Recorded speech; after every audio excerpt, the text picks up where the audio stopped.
அவிநாசியில் நடைபெற்ற மாநில அளவிலான யோகாசன போட்டி 1000க்கும் மேற்பட்டோர் பங்கேற்று அசத்தல். திருப்பூர் மாவட்டம் அவிநாசியில் தபஸ் யோகாலயா சார்பில் மாநில அளவிலான யோகாசன போட்டி நிறுவனர் மாரியாயி, துணை நிறுவனர் ரகுபாலன் ஏற்பாட்டில் நடைபெற்றது.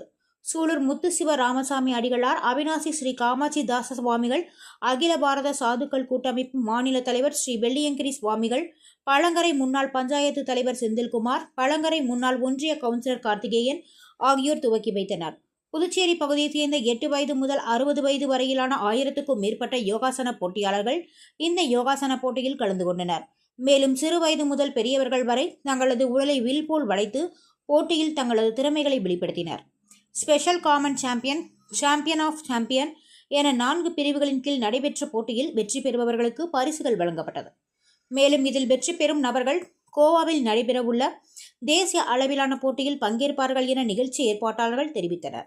மேலும் குழந்தைகளிடம் இந்த யோகா கலையை கொண்டு சேர்க்கும் நோக்கில் இந்த போட்டிகள் நடத்தப்பட்டு வருவதாகவும், யோகா பயிற்சி பெற்றவர்கள் இதன் பலன்களை அறிந்து நிச்சயம் தொடர்வார்கள் என தெரிவித்தனர்.